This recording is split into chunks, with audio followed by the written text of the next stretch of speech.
Ralph Jency, who is the supervisor for the town of Mount Pleasant, and Bobby Williams from the village of Elmsford. Let's see how many other county executives.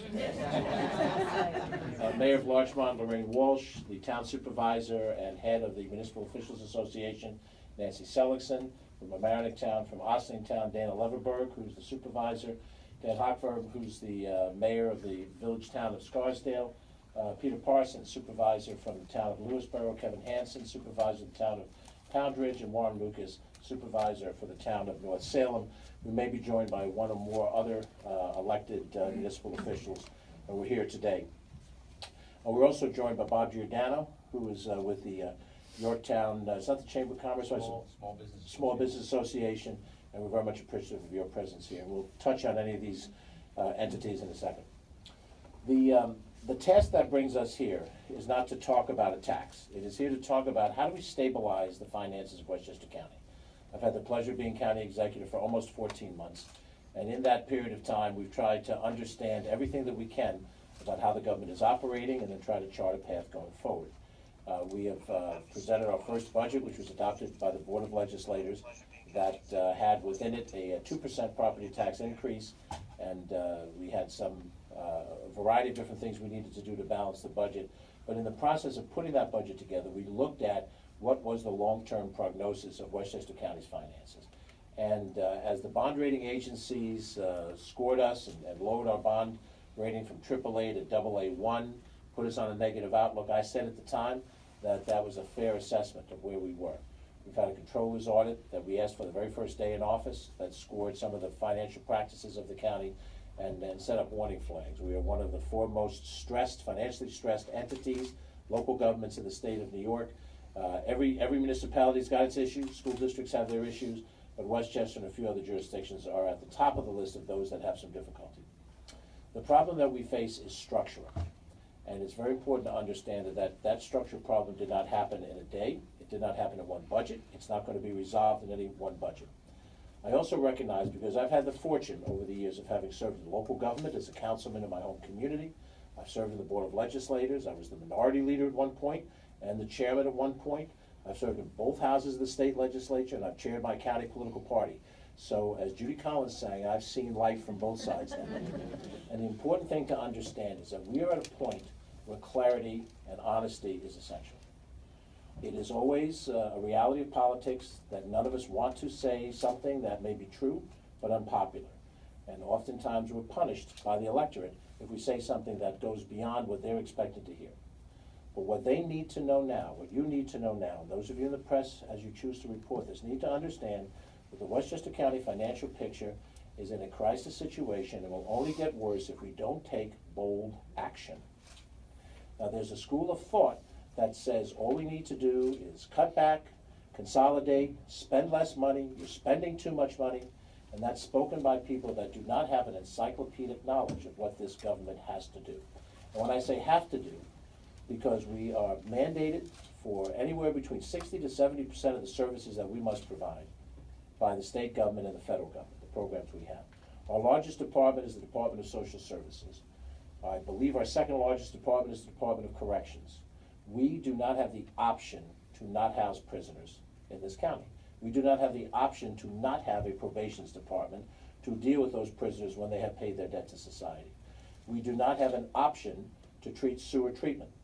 There are different ways you can do it, and you may be able to save a dime on a dollar, but the concept that somehow we're going to be able to go forever, not raising property taxes, and still doing the things that we're tasked to do is foolish. And in fact, I think when some people advocate that, they advocate something that's malevolent.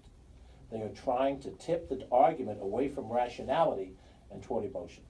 Every one of these people behind me have to do the responsibility of preparing and financing a balanced budget.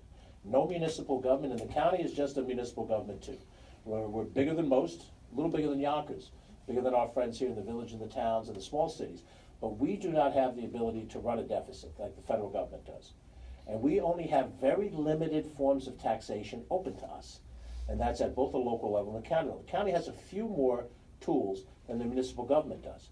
But since the imposition of a property tax cap, that has limited our ability to use the one tool that we had, and rightfully so, because we are the most highly taxed county in New York State, if not in the nation.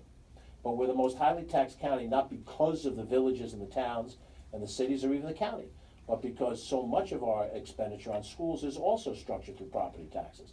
It's the three taxes together that make up the burden that people are frustrated by. And if a village, a town, and the county each showed certain control, the school district would also have to do that. Now, school district financing is another thing entirely.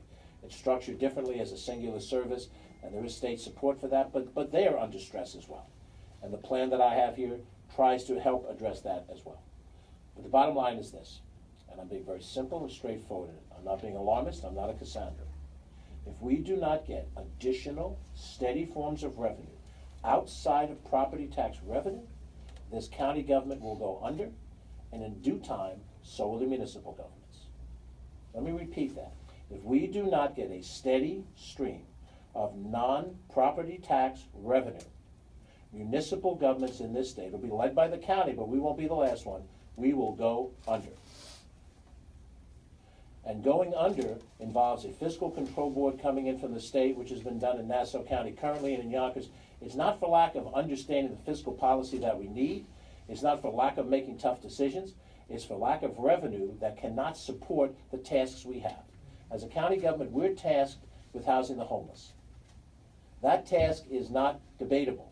There's a moral reason to do it, but there is also a practical reason to do it, and there is a legal reason that we're responsible to do that. And we can't control the growth of homeless in our urban center cores. We can't change the fact that a person starts out in community A and winds up in community B on the streets. But we do have the responsibility to deal with this. And if we're not honest about what our burdens are, then we can't be honest about whether or not this is a reasonable solution. And I'm certainly prepared at any point in time to have this discussion with members of the press, with members of the community at large, because it is that important. And least you think that all that experience I talked about, I spent 20 years in corporate America. My responsibility in departmental structures was to have balanced budgets and to accomplish a mission with that budget. So I'm not merely a person with government experience, I have sufficient business experience. There's others here as well that do. So we're not talking through our hat. This is a serious moment, and it requires serious people to look at serious solutions to this. Now, what we put forward in the Westchester County Property Taxpayers Protection Act begins with what we intend to do so that we can try to stabilize our situation. The first most important thing, I think we all accept the fact that property taxes cannot be raised sufficient to solve this problem. And to try to do it that way will chase people out of the county as they already have been doing. So this plan that I put forward will allow us the resources in Westchester County during the 2-year period of time that this would be in effect, that we would submit, as Westchester County Executive Branch, we will submit to the Board of Legislators 2 consecutive budgets for fiscal year 2020 and fiscal year 2021 that do not raise property taxes. Now, the board has the right to adjust that budget as they see fit. It would be our effort to work with the board to finalize a budget that does not raise property taxes. No one can tell the board what to do.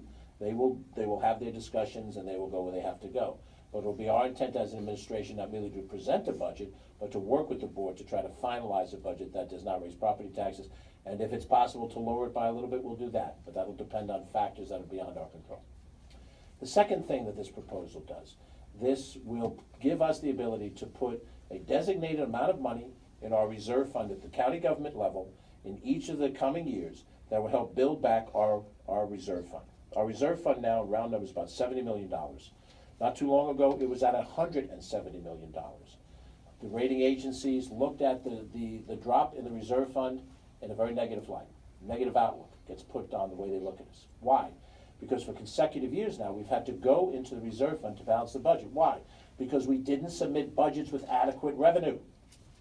We had revenue based on speculative decisions, and in the second of 2 years, that the Board of Legislators had already shown that they weren't prepared to do a particular transaction, but it was counted in the budget the second time through. $35 million worth of fund balance had to be allocated to cover those 2 years. In addition to that, we had outstanding union contracts, and for the largest of all our unions, over 3,200 members of CSEA, to settle a 7-year contract. Not one dime was set aside for that. If you know you have a bill coming, you set aside a few bucks to try to cover it when the final bill comes in. No money set aside for that. And the cost to the county government, again, in the $30 million range of what we had to do to solve a 7-year outstanding situation. And union contracts that were negotiated and signed, approved by the board, which when we came into office, we did not challenge for the uniform services, but were not fully budgeted in the budget, something to the tune of about another $9 million. These are fiscal decisions that were made. I'm not looking back to be critical for the sake of politics. I'm looking back to explain why we are where we are and why we have to do what we have to do. We are in the county government, in a unique situation. This is not your garden variety situation. This is no additional revenue coming in for an extended period of time, and costs that required us to go into our reserve fund and scoop more money out and scoop more money out in the same way that you would go into your savings account to pay your monthly rent or your monthly mortgage payment. Sooner or later, you run out of savings, and you still have a mortgage or a rent payment to make. So, this plan puts in a steady amount of money. We assume it'll be in the vicinity no less of 15 million. That seems to be a reasonable number, and we intend to do that on an annual basis to try to build ourselves up. The rating agencies will not restore us to AAA bond rating until they can see a consistent set of actions, not a singular year set of actions. So we put this plan in place not to cover what our needs are for 2020, but to put us on a path where we can do this in consecutive years. In addition, what this plan will do is it will allow us to change any plans that we have put already in place in this budget for one-shot financing and anything that we put in place to borrow for what's considered operating expense. In the budget that was approved by the board, we stepped away primarily from bonding for pension costs. There's a little money set aside in case the estimates are above a certain number, but most of it was paid for by the budgeted amounts in this budget. But we did not do the same with certiorari. Certiorari, I assume you all know, are payments that are made for commercial taxpayers who grieve the taxes in court, and the court finds that they should be getting a tax refund from what they were taxed at the time. And the certiorari funds put aside historically, when I served on the board 20 years ago, was a budget line, an operating line of the budget. Estimates are made about how many of these settlements might happen during the calendar year, fiscal year, calendar year, and that we would pay for it in the money that we had budgeted, and that would be satisfactory. We've not done that lately. We bonded for it over an extended period of time, and this budget continues the bonding for it. That will be wiped out by us doing this today. And in addition to that, the one-shot deals. Everybody talked quite a lot about the transfer of parking lots by the county center from the county government to the county local development corporation. It was not a privatization. It was not a moving to a non-government structured thing where you lose control over it. But even so, I admitted at the time it's a one-shot financing deal to get us through the year. And I said at the time we wouldn't do it if we get sufficient non-property tax revenue from the state. That is what this will allow us to do. So any concerns, I know my good friend David McKay Wilson isn't here. I'm sure Mark will take the message back to him that this will, and then he and I can talk about something else on Facebook ad nauseam. But the bottom line is, in principle, those kinds of practices, and they've happened in the past. I'm just talking about what we're doing right now. They will stop in the current year, and they will stop for the next 2 budget years as we go forward. When we sit in front of Fitch and S&P, Standard & Poor's, and Moody's, and we tell them we're putting money back steadily in our reserve fund, we're stopping the one-shots, we're stopping the bonding for ongoing expenses, we're serious about this, then we will begin to see our bond rating rise back up again. And it won't happen overnight. And there's one other thing we're going to show Moody's, we hope, and Fitch and S&P, that we are not doing this on a partisan basis. We are reaching out, Republicans and Democrats, our municipal governments, the school districts, and our county government together. That doesn't mean we don't have our disagreements. It doesn't mean we don't fight about different things. That democracy is about debate and conflict that can be resolved. But it also is about joining forces to solve problems. And that is a message that we collectively are sending to our friends in DC. Solve problems. That's what they send us here for. That's why they send you to the town board, to the county board, to whatever these pieces are. So that third component of cleaning up some of these bad financial practices, we think will put us on the path back to that situation that we need. Now, the county government is authorized, as are city governments under New York state law, to levy sales taxes. And whenever any city or county wants to go above the constitutional limitation that they have, we go to the state for authority. Towns and villages and school districts do not have that authority. They have no other means of getting revenue. But when I was a senator and an assemblyman, and I was in and out of the village of Larchmont, I sat with Lorraine Walsh in the small little conference room in Larchmont Village, watching them go over the budget. I sat in the conference rooms in the town of Mamaroneck offices. I sat in the city, Josh Cohen has joined us, the mayor of Rise City. I was a member of the Rise City Council, but I sat in the mayor's conference room watching budgetary conversations of years before, watching my friends in local government struggle with trying to make ends meet without the benefit of additional revenue streams. As an assemblyman and as a senator, I fought for them to have hotel occupancy tax revenue streams. I came out of that industry, but I also knew that it was essential. And those communities that have that revenue stream have a helpful revenue stream. In the case of the village of Rye Brook, it's a decisive revenue stream because of what's in this situation. So now in this position, I wouldn't turn my back on those communities. I wouldn't say, good luck. We have to take care of our problems. So this proposal has a 30% share back of revenue targeted to the municipal governments, general governments, and to the school districts as well. It is positioned for the state to consider at 20% of all additional revenues, sales tax revenues that would be generated by this would go to municipal governments that are participating in the program, and 10% to the school districts. Why that percentage? Because in Albany, I speak from experience, the effort to try to put money into school aid is a prominent, aggressive, ongoing activity. There are lobbying organizations that work for school aids, and as a legislator, I fought for Yonkers, I fought for Portchester, school aid, New Rochelle, the communities that needed it, and all the legislators do that. The constituency is not the same for municipal governments, and there may be an elimination of the AIM program at the state. I can't predict whether that'll happen or not. If that does happen, that's a further decimation to the general governments. So we put in this 20% of the revenues to go to the general governments. Now, somebody says, how about 30%? Well, as soon as you get into the financial problems that we've got, then we can talk about reallocating it. But we've got serious problems. But we wouldn't cut them out. So the point is, even though the towns and the villages and the school districts do not have taxing authority to do this on their own, we partner with them and we will share back a significant amount of that money. Now, by the way, each community will do what they do with their money. There's no provisions for them to use it a certain way, but I would suspect many of them, because they're under the same property tax pressures that we feel, will probably do the same. I can tell you that when Rye Brook Village got the extra hotel occupancy tax money, their property taxes went down, increases annually went down under 1% a year. And so it resolved some of the issue, but it was done by the decision makers, and each of these people are leaders in their own right. They don't have to run their budgets past me. Whatever they think is appropriate is between them and the voters of their jurisdiction. So, where's all this money coming from? It's coming from a change in our sales tax rate across Westchester County to create parity throughout the county. Currently, Westchester County has a 7 3/8 sales tax rate. 3/8 of that go to the MTA, and if you look at all the other counties in the MTA region, the 12 counties in the region, each of them have a 3/8% add-on. What the core rate is 7% and divided between the state and the county government. The county's got the lesser portion of that. And now we're at 7 3/8. Rockland County is at 8 3/8. Putnam County is at 8 3/8.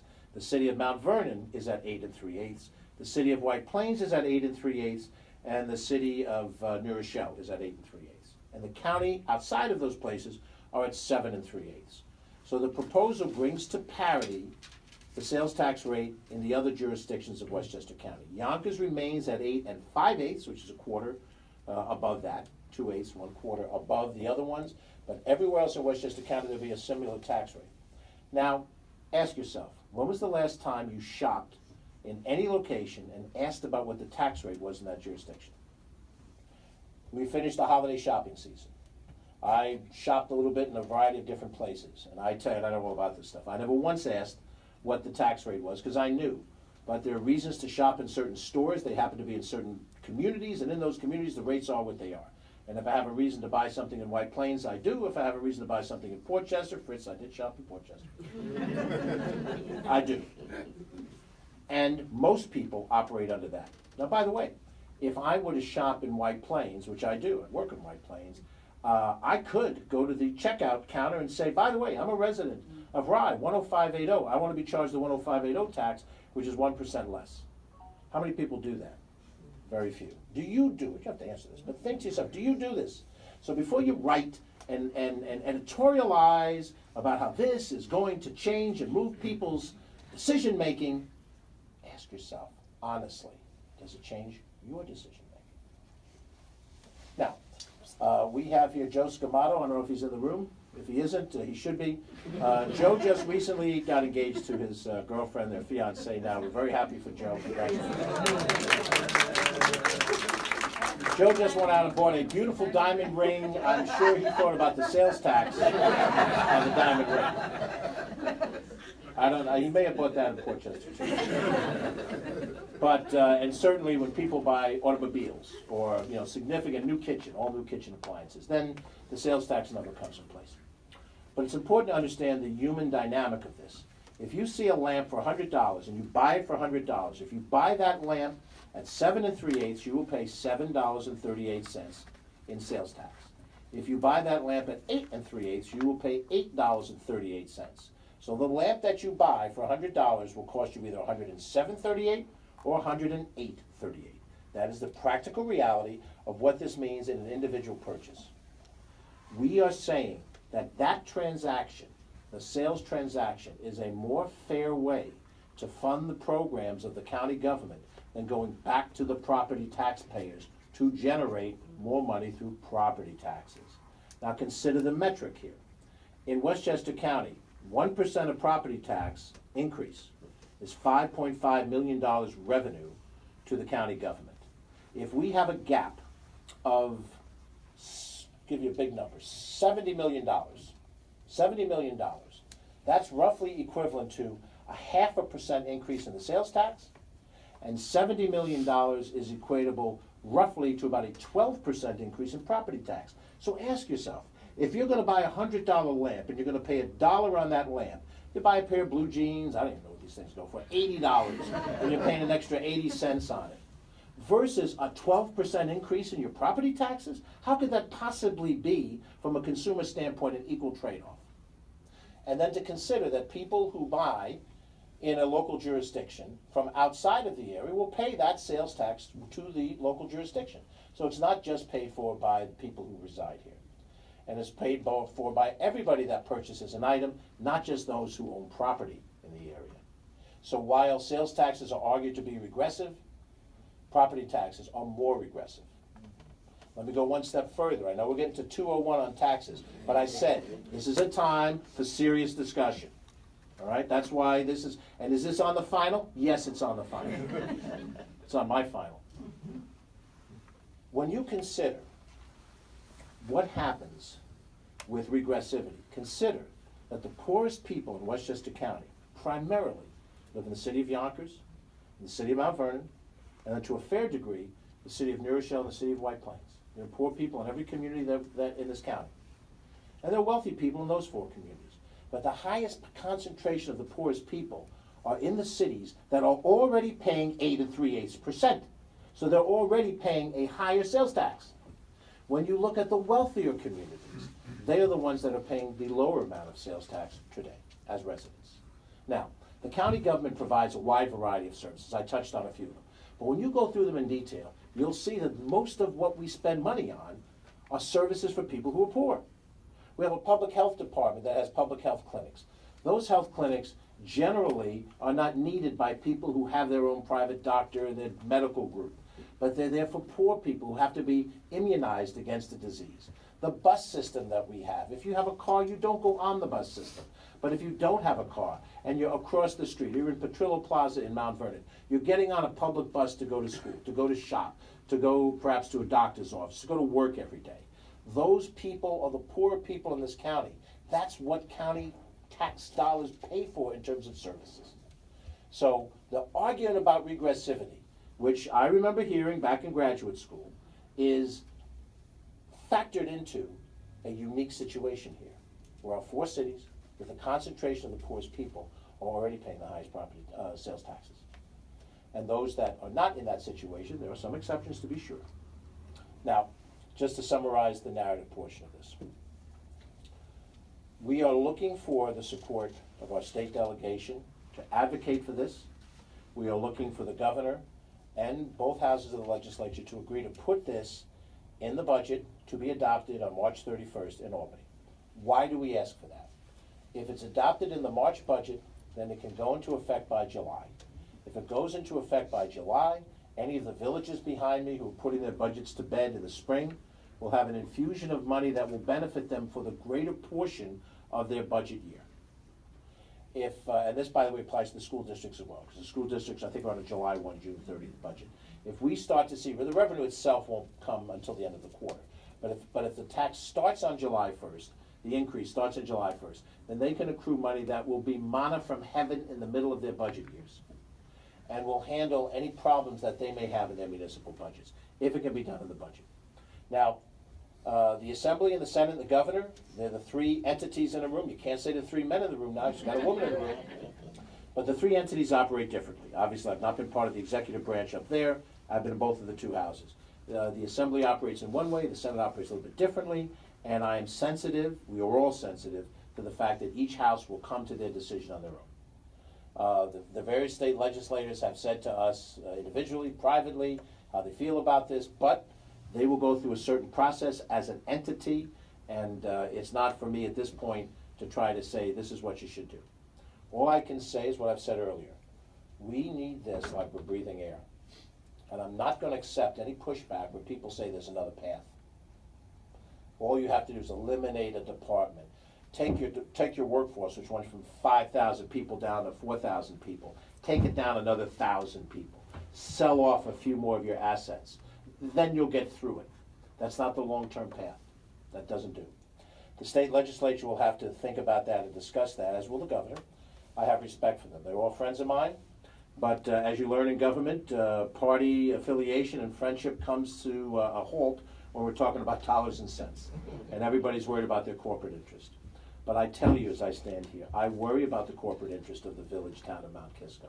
I worry about the corporate interest of the Byram Hills Schools District. That's what's wrong with politics. We only worry about ourselves. We have to worry about the totality of this, how it all fits together. And I would argue, just as we stood together, figuratively and directly, in terms of dealing with this Con Edison moratorium, or as we join together to deal with any other issues that come down the pike, we join and we ask the state government, be our partner. Help us understand the problems that we have trying to deliver service. We're delivering a service to the same people that you represent. The same people that walk down the same streets. They're in your Senate district, your Assembly district, as they're in a county legislative district, and they're within the village, town, or small city that they represent. And because I've done all of these things, when I go to see these people, they're not even sure what job I have right now. But they are sure of one thing, that they want certain things for government to provide, and they want us to do that with the least amount of cost possible. And that is what we're trying to do.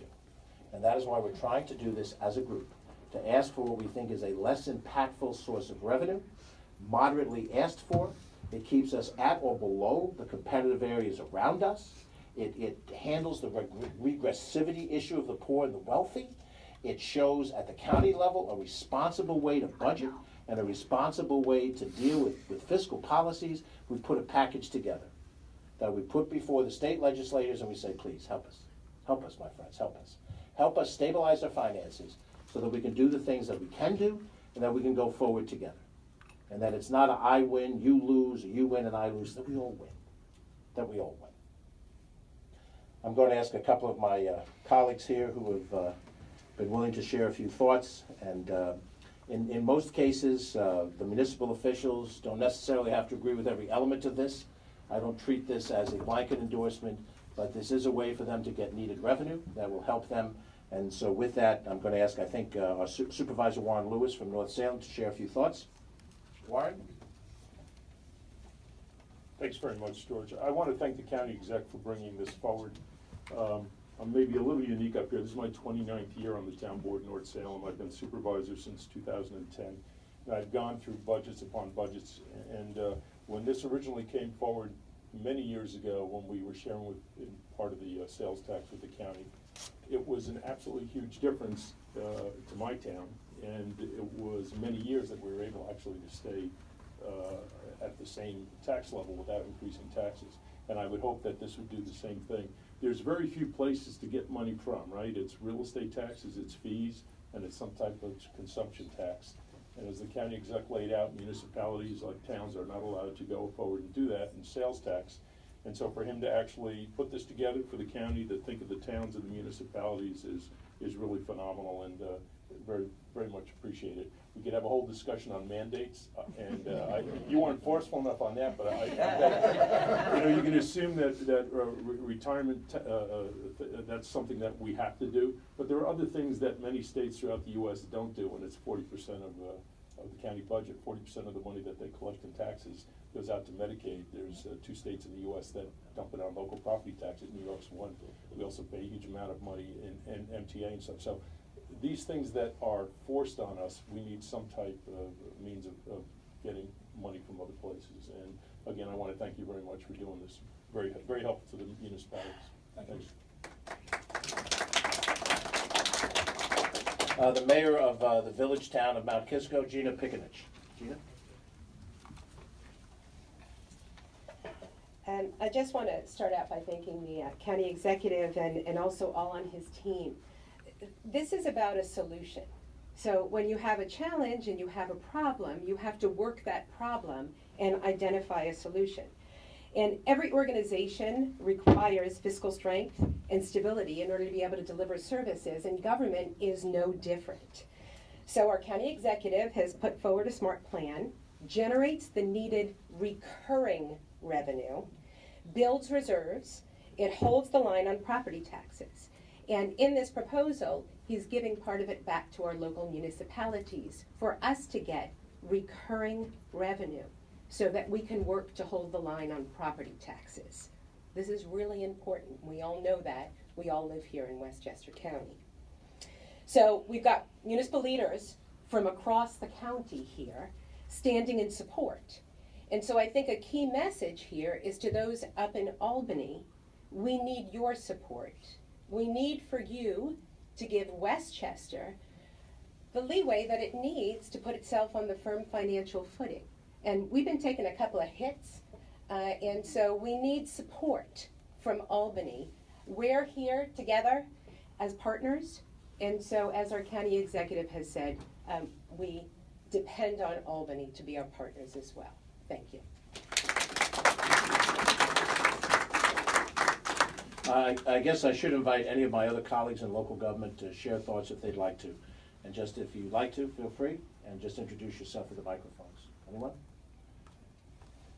It's been said. I'm going to share a quick anecdote, then we'll open it up to questions. When I served in the state assembly, and I sat, in the many rows that the 150 assembly members sat in, I sat next to a woman who represented Niagara Falls. You sit next to somebody for a couple of years, and you develop a friendship, and you kind of chat, and you talk about each other's worlds that sent you here. And there was a particular bill that came up that I thought was a negative impact on Westchester. And in the assembly, you press a button to register a desire to speak. This is all done by hand motion in the Senate, but in the assembly, it's done by automatic machine. And so as I pressed the right button, it was kind of late in the afternoon. I think they wanted the debate to end. And so she leans over to me. She says, "What are you doing this for?" And I said, "Well, I've got to speak out on this. This hurts Westchester. So it's a real problem for Westchester." And she says, "Westchester doesn't have any problems." And she said it in jest, and we're friends. But she represented an area in Niagara Falls that has severe problems, and no one minimizes the difficulty in Niagara Falls. But there is a perception that somehow Westchester, because of the John Cheever novels, or because this is where Laura Petrie and Rob Petrie lived, and Dan Draper got off the train, and all that stuff, that somehow Westchester is this chosen place where our only problem is when we don't get breakfast in bed. Westchester is ground zero for the impact on salt. No other county in this state is going to be hurt more by salt, even with the $10,000 deduction than Westchester County is. We've dealt in press conferences and other conversations about a moratorium on gas hookups that is Westchester only, by Con Edison. No moratorium in Nassau County, no moratorium in Rockland County, Westchester only. And when you start to look at these things, you begin to say, well, no matter what the perception of Westchester is, we need to be treated as fairly as every other county. When I sat in both houses of those legislatures, I voted any number of times to help out the people who were flooded in Lake Ontario, people on Long Island that were trying to get capital projects to improve their transportation or their drinking watershed, to deal with the problems of shutting down a gas-fired power plant in the western part of the state.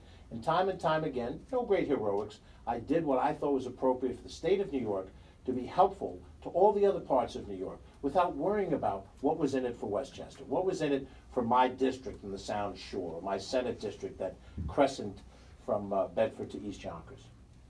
It's time now for people to understand that we too have needs. And whatever our generic wealth is, we need the assistance that we need. We're there for Brooklyn, we're there for Buffalo, we're there for Brookhaven. We need those places to be there for us right now. And we're not asking for 10 cents from the state, we're asking for authority. Let us find the way to get the money, to share it back, and to do these things as part of a package of activities. And by so doing, we stabilize ourselves and we do that which is right. With that, I'll open it up for any questions from the press. Certainly, I'll try to handle them. If you want to speak with any of my colleagues, I'll be happy to bring them to the microphone. Tony?